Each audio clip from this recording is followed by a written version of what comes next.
नमस्कार दोस्तों, स्वागत है आप सभी का दिव्य सृजन में। आज की कथा का शीर्षक है सत्यवादी राजा और धर्मराज। बहुत पुरानी बात है। हमारे देश में एक बहुत ही धर्मात्मा राजा थे। वो हमेशा सत्य बोलते थे और सत्य का बहुत आदर करते थे। साथ ही साथ सबसे भी सत्य बोलने की ही आशा करते थे।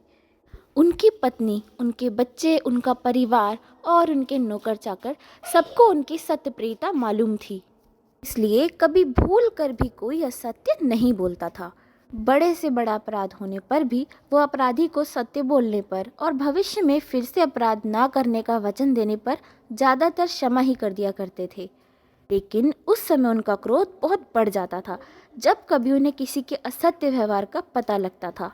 मामूली सी बातों में और हंसी मजाक के मौके पर भी वो असत्य का व्यवहार सहन नहीं कर पाते थे। राजा के इस व्यवहार के कारण उनके राज्य भर में ही नहीं, बाहर के लोग भी उन्हें सत्यवादी राजा के नाम से पुकारते थे। संसार में उनका बड़ा नाम था, बड़ा भय था और बड़ा रोब-दाब था।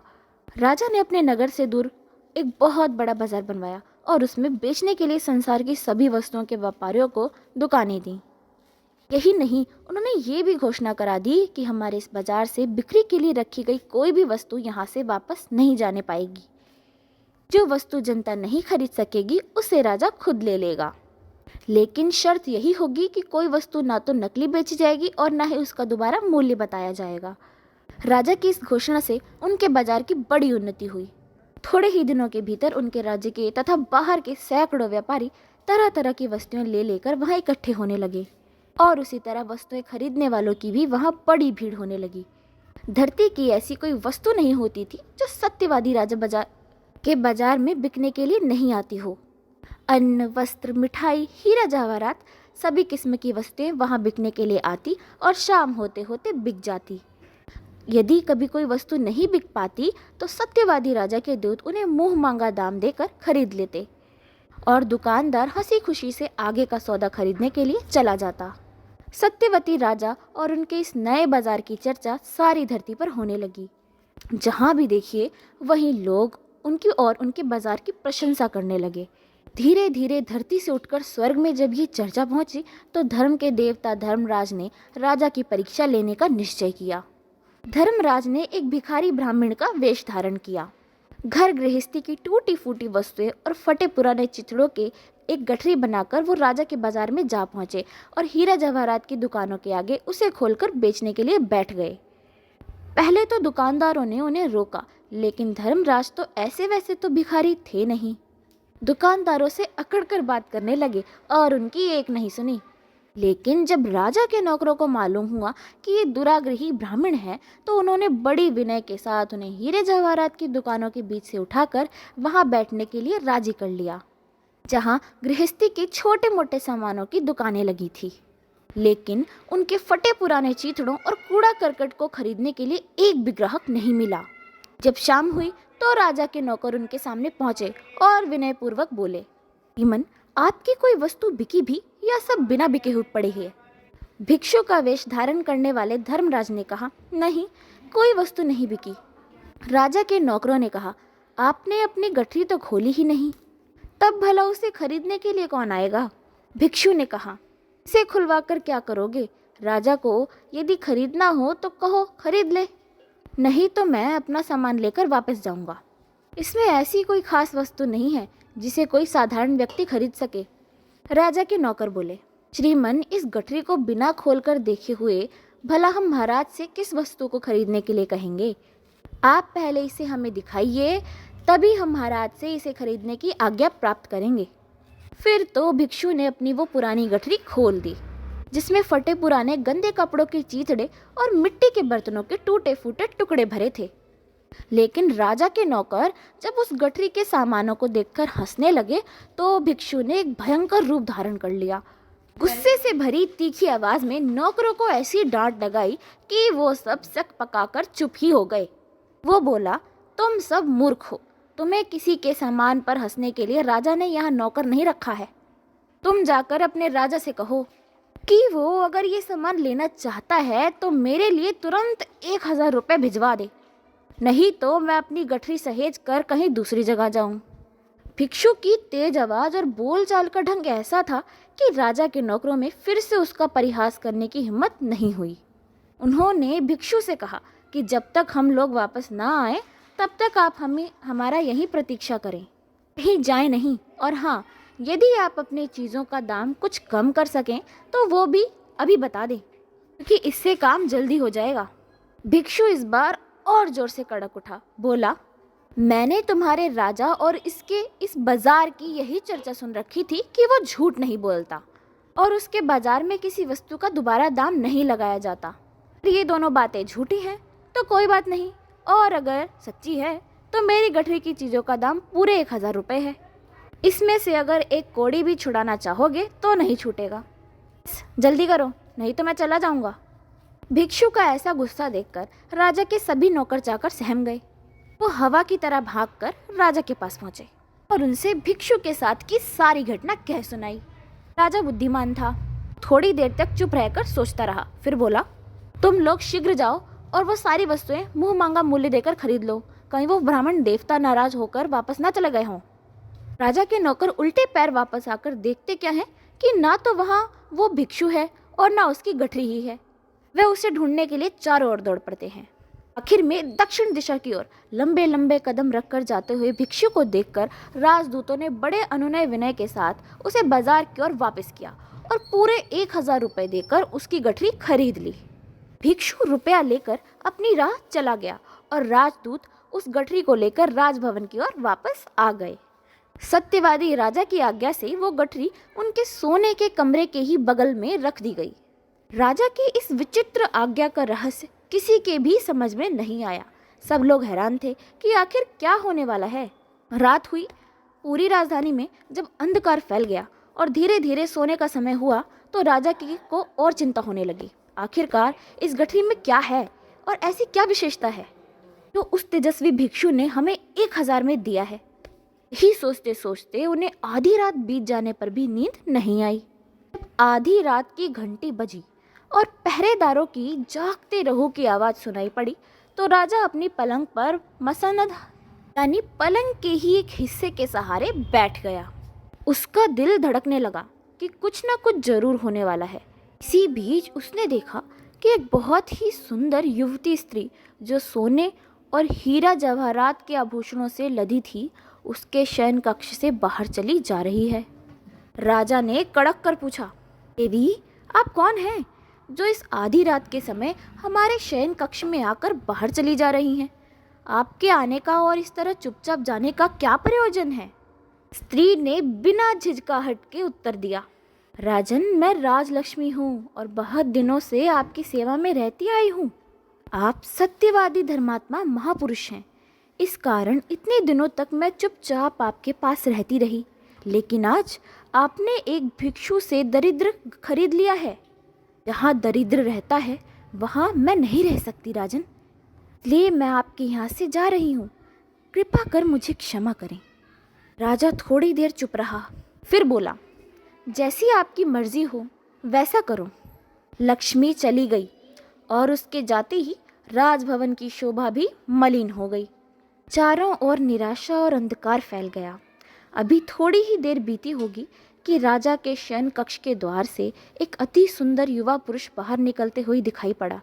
उसके अंग प्रत्यंग में बिजली की सी चमक थी और वैसा अलौकिक सुंदर पुरुष राजा ने अभी तक कहीं भी नहीं देखा था। राजा बोले, आप कौन हैं जो बिना मुझसे कुछ बताए यहाँ से चले आए, बिना बताए यहाँ से चले जा रहे हैं? अगर बुरा ना लगे तो आप मुझे अपने आने और जाने का प्रयोजन तो बताएं। पुरुष बोला, राजन मैं दान पुरुष हूँ। आपकी अटूट सत्यवादिता और धर्मनिष्ठा के कारण इतने दिनों तक मैं आपकी सेवा में रहा। मैं लक्ष्मी का अनुगामी हूँ। आज लक्ष्मी आपसे रूठकर चली गई, इसलिए अब मैं भी उन्हीं के पीछे पीछे जाने के लिए विवश हूँ। कृपया कर मुझे भी माफ़ करें। राजा बोला, बहुत अच्छा, आप जा सकते हैं। थोड़ी देर बाद जबकि राजा इस घटना पर सोच विचार कर ही रहा था कि एक दूसरा उतना ही सुंदर और वैसा ही युवक फिर राजा के शयन कक्ष से बाहर निकलता हुआ दिखाई पड़ा। अब राजा ने उससे भी पूछा कि आप कौन हैं, कैसे यहाँ आए थे और क्यों बिना पूछे चले जा रहे हैं? पुरुष बोला, महाराज, मैं सदाचार हूँ। आप जैसे सत्यवादी और धर्मात्मा राजा के यहाँ लक्ष्मी और दान के साथ बड़े सुख से मैं आपकी सेवा में लगा था। दरिद्र के निवास के कारण आपसे रूठ कर जब लक्ष्मी और दान जा चुके हैं तो मैं आपके यहाँ जीवित नहीं रह सकता, क्योंकि लक्ष्मी ही मेरी पोशिका है और दान ही मेरा दाहिना हाथ है। अब क्या करता बेचारा राजा। उसने सदाचार को भी बहुत अच्छा कहकर लक्ष्मी और दान के साथ चले जाने की आज्ञा दे दी। राजा ने देखा कि इन तीनों के चले जाने के बाद राजभवन में चारों ओर दरिद्र फैल गया है और सामान्य सूना सूना सा दिखाई पड़ रहा है। वो पहले की रौनक और वो पहले जैसा उत्साह उनके शरीर में भी नहीं रह गया है। अब क्या हुआ कि इसी बीच उन्हें फिर एक वैसा ही युवा पुरुष अपने शयन कक्ष से बाहर जाता दिखाई पड़ा। इस पुरुष की विशेषता ये थी कि इसके चारों ओर उस घने अंधेरे में भी चांदनी जैसी चमक छिटक रही थी। राजा ने पूछा, महापुरुष, आप कौन हैं? अपना परिचय दिए बिना ही आप हमारे राजभवन में क्यों आए थे और क्यों अब चले जा रहे हैं? मैं देख रहा हूँ कि आपके कारण हमारे राजभवन की बड़ी ही शोभा है। अगर अनुचित ना हो तो आप इसे छोड़कर कहीं और ना जाएं, और यदि जाना ही चाहते हैं तो इसका कारण जरूर बताएं। पुरुष मुस्कुराते हुए बोला, राजन, मैं यश हूँ।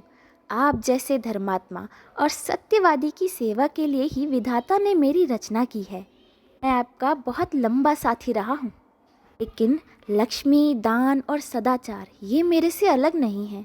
इनके बिना मैं आपकी सेवा नहीं कर सकता राजन, इसलिए आप मुझे माफ़ करें। मुझे भी वहाँ जाने की अनुमति दे जहाँ ये तीनों जा चुके हैं।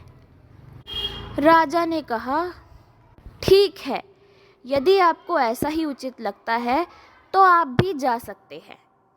इसके कुछ समय बाद सत्यवादी राजा के शयन कक्ष से एक वैसा ही सुंदर पुरुष फिर निकला, लेकिन इसके चेहरे पर ना तो प्रसन्नता की रेखा थी और ना शून्य पूर्वगामी पुरुषों के अंगों जैसी चंचलता थी।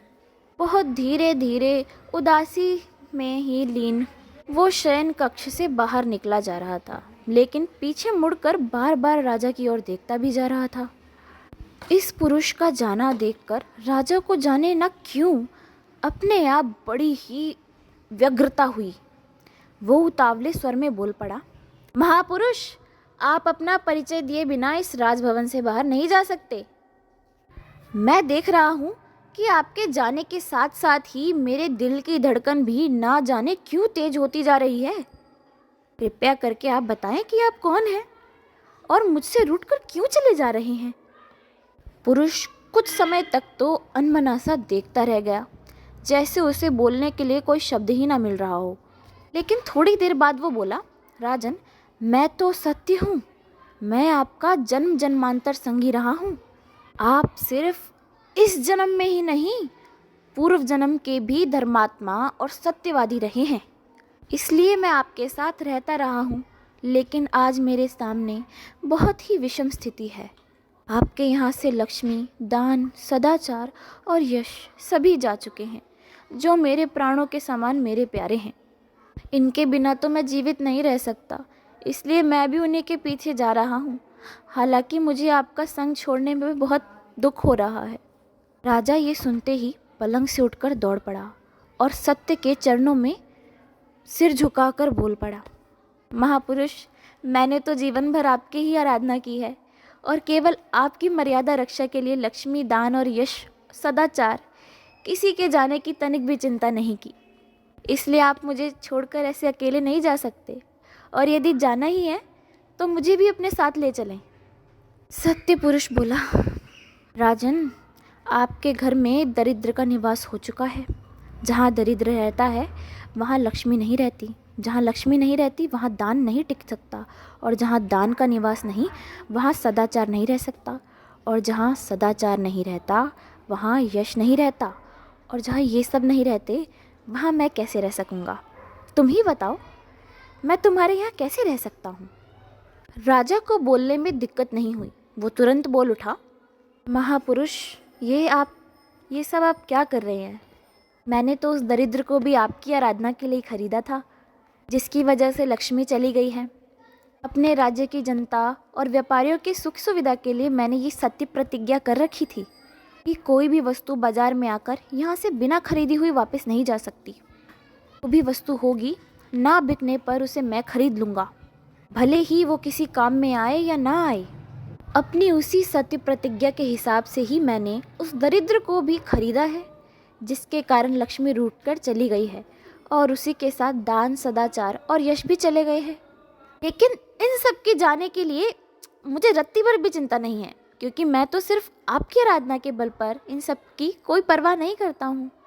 यदि आपका बल मुझे मिलता रहा तो मैं दरिद्र और भिखारी बनकर भी अपना जीवन बिताने में अपना सम्मान समझूंगा। आप ही बताइए कि आप मुझे छोड़कर क्यों जाना चाहते हैं। सत्यवादी राजा की ये बातें सुनकर सत्य बोला, राजन, अगर ऐसी बात है तो मैं आपको छोड़कर कहीं और नहीं जाऊंगा। मेरे ही कारण जब आपने इन सब के त्याग की चिंता छोड़ दी है, तो मैं आपके साथ विश्वासघात नहीं करूंगा। ऐसा कहते ही सत्य राजा के शयन कक्ष के बाहर से अंदर आकर अंतर्धान हो गया। उसके थोड़ी ही देर बाद राजा ने उस तीसरे सुंदर युवा पुरुष को खुशी खुशी मन से वापस लौटते देखा, जिसने अपना परिचय यश के रूप में दिया था। उसे इस तरह लौटते देखकर राजा ने पूछा, आप कौन हैं और यहाँ क्यों आए हैं? पुरुष बोला, राजन, मैं यश हूँ, जो अभी आपको छोड़कर दान और सदाचार के साथ लक्ष्मी के पीछे पीछे चला गया था। लेकिन मैं तो वास्तव में सत्य का अनुचर हूँ। कोई मनुष्य चाहे जितना ही सदाचारी, दानी और लक्ष्मीवान क्यों न हो, किंतु बिना सत्य के उसे मैं नहीं मिल सकता। मैं तो वही रहता हूँ जहाँ सत्य रहता है, भले ही वहाँ लक्ष्मी का वास ना हो। राजा बोले, बहुत अच्छा, मैं आपका स्वागत करता हूँ। इसके थोड़ी ही देर बाद दूसरा सुंदर पुरुष भी खुशी खुशी मन से उसी स्थान पर वापस लौटता हुआ दिखाई पड़ा। राजा ने पूछा, महानुभाव, आप कौन हैं और यहाँ क्यों चले आ रहे हैं? पुरुष बोला, राजन, मैं सदाचार हूँ और अभी कुछ ही देर पहले मैं दान के साथ लक्ष्मी के पीछे पीछे आपको छोड़कर चला गया था। लेकिन जब सत्य ने आपको नहीं छोड़ा तो मैं भी आपको नहीं छोड़ूंगा, क्योंकि मैं तो वास्तव में सत्य का अनुगामी हूँ और यश से मेरी बड़ी मित्रता है। सत्य और यश को छोड़कर मुझे कहीं और जाना उचित नहीं लगता। चाहे कोई व्यक्ति कितना ही दानी और लक्ष्मीवान क्यों ना हो, यदि वो सत्यवादी और यशस्वी नहीं है तो वो सदाचारी नहीं रह सकता। सत्य के बिना सदाचार का ठिकाना कहीं और नहीं। इसलिए अब तो मैं आपको छोड़कर यहाँ से कहीं और नहीं जाने वाला। राजा ने मुस्कुराते हुए सदाचार से कहा, वाह, बहुत अच्छा, मैं आपका स्वागत करता हूँ। इसके बाद बड़े संकोच से दान भी वापस आया और राजा ने उससे भी वापस आने का कारण पूछा। दान बोला, राजन, मैं लक्ष्मी का अनुगामी अवश्य हूँ, लेकिन बिना सत्य के मैं एक पल भी नहीं रह सकता। जहाँ सत्य सद्भाव नहीं है, वहाँ दान जीवित नहीं रह सकता, और वो दान दान ही नहीं है जो बिना सद्भाव के दिखाने मात्र के लिए ही दिया जाता है। आप में सत्य की प्रतिष्ठा है, इसलिए मैं आपको छोड़कर कहीं नहीं जाऊंगा। सत्यवादी राजा ने दान का भी हार्दिक स्वागत किया और वापस चले आने पर उसका बड़ा ही मान हुआ। इसके कुछ ही देर बाद लक्ष्मी भी वापस आई। लज्जा के कारण उसका मुख नीचे को लटक गया था और उसका माथा और पलकें लाल हो गई थी। राजा ने जैसा प्रश्न बाकियों से किया था वैसा सेम लक्ष्मी जी से भी किया। देवी, आप कौन हैं जो बिना बुलाए वापस चली आ रही हैं? लक्ष्मी ने लज्जा और संकोच से उत्तर दिया, राजन, मैं आपकी राजलक्ष्मी हूँ। दरिद्र का वास होने की वजह से मैं रूठ कर चली गई थी, लेकिन आप में सत्य का दृढ़ निवास है। यश, सदाचार और दान भी, जो मेरे प्रिय साथी हैं, मेरा साथ छोड़कर वापस लौट आए हैं। इसलिए मैं अकेली क्या करूँगी? मैं कहीं और नहीं जा सकती, इसलिए मैं आपके पास ही रहूँगी।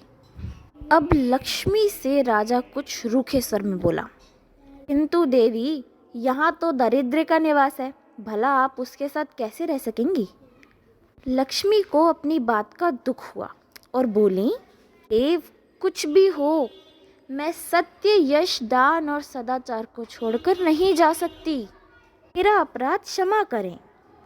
सत्यवादी राजा लक्ष्मी को उत्तर देने जा ही रहे थे कि पीछे से उन्हें वो भिक्षुक वेशधारी ब्राह्मण आता हुआ दिखाई पड़ा। इसने दरिद्र की गठरी राजदूतों के हाथ बेची थी। सत्यवादी राजा ने उठकर ब्राह्मण का स्वागत किया और बहुत ही प्रेम पूर्वक पूछा, भगवन, आप कौन हैं और किस वजह से यहाँ कष्ट उठाकर आ रहे हैं? ब्राह्मण ने राजा की ये बात सुनकर मुस्कुराते हुए कहा, राजन, मैं धर्म हूँ और आपकी परीक्षा लेने के लिए स्वर्ग से उतरकर धरती पर आपके पास आया था।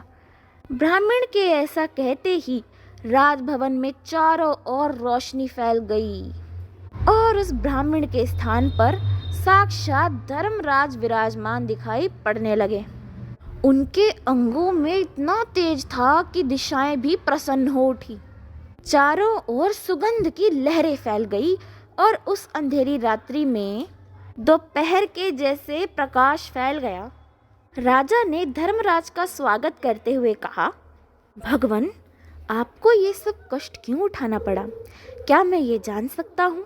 धर्मराज बोले, राजन, आपके सत्य की चर्चा से देवलोक में खलबली मच गई थी, इसलिए देवताओं ने मुझे आपकी परीक्षा लेने के लिए भेजा था कि वास्तव में आप कितने सत्यनिष्ठ हैं।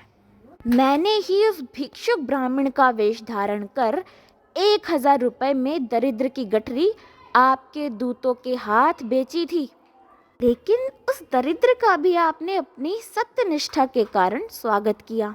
आपने अपनी राजलक्ष्मी, दान, सदाचार और यश की भी चिंता नहीं की। अपने सत्य के बल से आपने मुझे भी जीत लिया। मैं आप पर परम प्रसन्न हूँ और वरदान देने के लिए यहाँ आया हूँ। आज्ञा करें, मैं आपका कौन सा अभिष्ट पूरा करूँ? इच्छा करें महाराज। राजा ने कहा, भगवन, मुझे केवल आपकी कृपा चाहिए। इस पृथ्वी पर ऐसी कोई भी चीज़ नहीं है जो मुझे सुलभ ना हो। मैं तो बस यही चाहता हूँ कि जब तक मेरा ये शरीर रहे तब तक सत्य और धर्म में मेरी अटूट निष्ठा बनी रहे। धर्मराज बोले, राजन, आप सचमुच बड़े चतुर और नीतिज्ञ हैं। इस धरती पर सत्य के सहारे संसार की सभी वस्तुओं को सुलभ बनाया जा सकता है। कहते ही धर्मराज वहीं अंतर्धान हो गए। सत्यवादी राजा ने देखा कि उनके जाने के बाद धरती और आकाश में चारों ओर प्रकाश फैला हुआ था। वो तो उनके अपने ही हृदय में फैल रहा है और पवन के झोंकों में बर्फ जैसी शीतलता और सुगंधी भर उठी है।